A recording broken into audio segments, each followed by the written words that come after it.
People, it's Joe or Leeds TV, and it is time for your Leeds versus Cardiff pre-match chat. It's Christmas time, folks. It's December. Games are coming thick and fast, and so are the videos.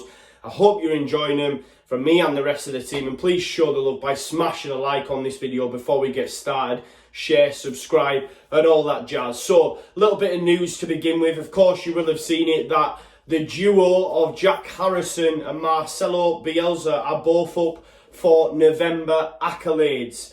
Leeds United head coach Bielsa and winger Jack Harrison have been nominated for the Sky Bet Championship Manager and Player of the Month for the month of November. Well deserved, well deserved. For me, Bielsa should win Manager of the Month, hands down. Yes, West Brom have been unbeaten as well, but we've had an unbeaten November, winning every single game with an impressive 11 goals for and 2 against, and that's what swings it for me, is the manner in which we've gone about the performances during November. To score 11 goals and only concede 2 means for me, Bielsa should win that award, hands down. In terms of Player of the Month, for me, I think Jack Harrison might miss out, and he'll probably miss out to the player that we faced at the weekend, or should I say Tuesday night, Mr. Jared Bowen, who this Leeds United defence, just to put it into perspective, absolutely kept this man quiet the majority of the game. I thought Dallas did an absolute job on him. But yeah, I think rightly so, probably Bowen will win it for November. He's scored 4 goals and has 2 assists. And of course, Hull have climbed in to the top half of the table, just from him alone, really. Him and, maybe Grzycki at a push, but majority of Hull's wins have been on the back of Jared Bowen. Awesome performances. But just on Jack Harrison, just to give the lad a bit of a shout out, it shows how far he's come. I keep mentioning it. Bielsa's turned these players into match winners, and Jack Harrison's definitely turned into a match winner. And during the month, obviously, he's had three goals and an assist, and has been a constant thorn in teams, opposition side. And of course, we know against Reading when he ran the full length of the pitch, almost touching Usain Bolt numbers. I know Tash and all Leeds TV put that out on the socials as well. To go from a Reading dangerous, I think it was a set piece, and for him to be able to start the move and of course end the move with a lovely header in the dying embers of the game against Reading. So big shout out for Jack Harrison, and of course God, legend. Yeah, just pure footballing god that is Marcelo Bielsa, and hopefully they can both win the award, but for me it'll probably be Bowen with Bielsa. But onto the game itself then. Of course, the Whites host Cardiff City at Ellen Road, looking to make it 8 wins in a row now. 8 wins in a row. Of course, last season we managed 7. This season we've managed 7. Hopefully this time, the run doesn't end and we can get 8 on the bounce. Fingers crossed that can happen. A bit of injury news from the press conferences is of course that Cooper may be back, maybe fit to play on Saturday. Bielsa, to quote him, said Cooper is much better, but the rest of the injured players are still unavailable, the likes of Roberts, Forshaw, Shackleton, etc. He did say, however, if there are any risks that he's not 100%, then we will not consider him for the squad. And for me, keep the faith with Berardi. If he isn't 100%, Berardi showed, as he did on Tuesday night, just what he brings to this side. And that's the great thing. We have more depth this season than we did last. So for me, if Cooper isn't 100%, then don't bring him in. If he is, unfortunately, it is a shame. But Berardi you would take out. But I think Gaetano's probably at peace with that. He understands his place in the side. On to Cardiff, Bielsa had a little bit to say about them in his press conference. To quote him, he basically said Cardiff have changed the results since the new manager, of course, Colin Warnock fecked off, and in came Warnock 2.0 in Neil Harris. He did say they're not an easy team to face. It's a very British team, and what he means by that, of course, is absolute hoofball. He did say, it's a very British team in the way of their playing, and they really know how to play in their model, i.e. stick a big man up top and just absolutely hoof it to him. And of course, they have the ultimate, Warnock-esque type manager to continue the work Neil was doing there in bringing in Neil Harris. Look, for me, it is going to be real tough. It is going to be really, really tough. And of course, Cardiff have won their last 3 matches against Leeds United in all competitions. Most recent one coming, I spoke about this on Sunday Night Live, was on the 3rd of February 18. It's my birthday on the 9th. My missus bought me and a couple of my pals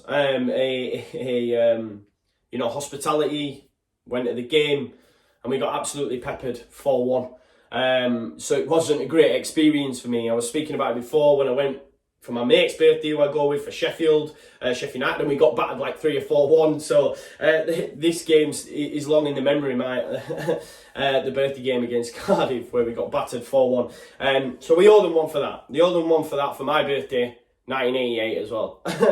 But yeah, look, we know what Cardiff are all going to be. They're all going to be about. They're going to be about long balls. They're going to be about crosses into the box, and of course, set pieces. That's where their main dangers lie. Aidan Flint, obviously bought from Borough, was an absolute washout at Borough. Leeds fans said they wanted Flint at this place. He's absolutely gash from a defensive capabilities for me, and really gash on the ball. My friends tell me that, I knew that before. But in this Cardiff side, he's going to flourish because it's going to play to his strengths. And we've seen that. I mean, he's their top assist maker, along with Lee Tomlin, for God's sake. That tells you all you need to know. If that's knockdowns, I've not seen a lot of Cardiff, whether or not that's knockdowns in the box, but if you centre-backs, you top assists on 4 assists along with Lee Tomlin, who's a 10, an attacking midfielder, creative player, tells you all you need to know about this Cardiff side. On Lee Tomlin, he's in some real form since Neil Harris has come in. In total, he's got 3 goals and 4 assists, with 3 of them assists coming in his last 3 games. Along them last 3 games, he's also churned out a man of the match performance and has scored a goal. So he is very dangerous. Lee Tomlin is a dangerous championship player and someone we need to be aware of. He can make things happen. But for me, KP should have the beating of him all day. If that's going to be a battle that's going to ensue for me, KP's a beast. Lee Tomlin needs to lose a few pounds. Do you know what I mean? So for me, KP wins that battle all day. The one thing we need to be aware of for me from Cardiff is they have some very experienced players in this division. It's full of it. And of course, with the tutelage of Neil Harris, who knows this division, we know he can shithouse a result against us. It's going to be tough. They've got the likes of Flint, Tomlin, Marlon Pack, Junior Hoylett, Josh Murphy, Lee Peltier, of all people. I don't know how that guy played in the Premiership. It's beyond me. Can't stand him. But there's just to name a few. They've got many more. They've got Alex Smithies, I think Neil Everidge. Whether or not who starts in goal, we'll see. But yeah, Patterson, for example, who got a couple, I believe, when they beat us 4-1 last time out. They're full of championship-ready players. And they've got a championship-ready manager in Neil Harris. So it is going to be really, really tough. The one thing that's going to stick out for me, we must take our chances. We can not let them go to waste. Because if we take our chances, I mean, it sounds daft, but if we can take our chances, we win the game. And what I mean by that is we need a goal early. We need to settle it down. Because for me, the longer the game remains at 0-0, the more it's prime for a fucking 90th minute Flint header from a corner. It just has that feel about it for me. So we need to take our chances. We must score in the first half for me, because the longer it goes, the more you'd have to fade a Cardiff. And it might be a surprise to you coming from me, because I'm positive. I'm not saying that we won't win the game. I believe we can win the game, but I just think we need to take our chances early and get ahead. And what I want, look, we can't win them all. We need to be aware of that. Look, we've won 7 on the bounce. We're going for 8, and I hope we can get 8. And me saying, you can't win them all isn't exactly saying, look, we're not going to be winning. I just know that this game's going to be tough for us. And we must, I keep saying it, but we must take our chances. With all this in mind, in terms of result, it sounds proper warped based on what I've just said.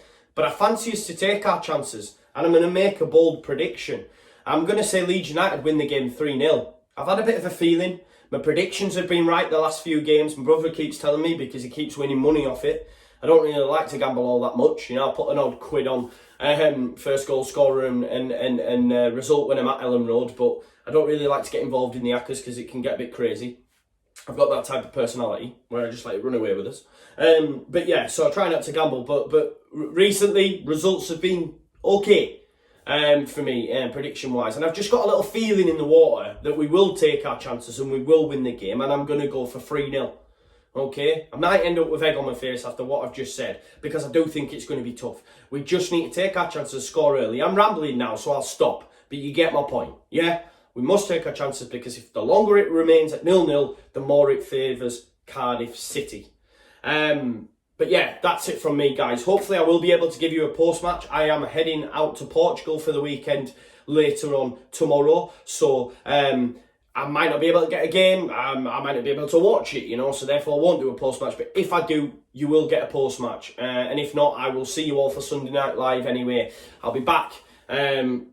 It might be a late one because I'll have to get back, but I will make sure that we get that done, because I know you enjoy it and I like doing it. But let me know what you guys think on the game. What are your score predictions? What do you feel about the threat of Neil Harris's Cardiff? Where do you see our frailties? For me, it's going to be from corners and set pieces into that box. And maybe that's why we do need Cooper. I know Conor mentioned it in his video before, actually, and he's probably right, you know, about, yes, Berardi offers a lot more, but Cooper's so good in the air, and he's an extra body there, rather than, say, relying on a Bamford, for example, because sometimes Bamford comes in and does well in terms of heading the ball out. So there is that to consider as well, because I see that being their main threat. But hopefully, you know, we can contend with that. And if we take our chances early, as I keep on saying, then it won't matter for me. It won't matter for me, and we'll win the game 3-0. Fingers crossed that can happen. Please like, share, subscribe, and I'll leave it there. Peace now. Leeds!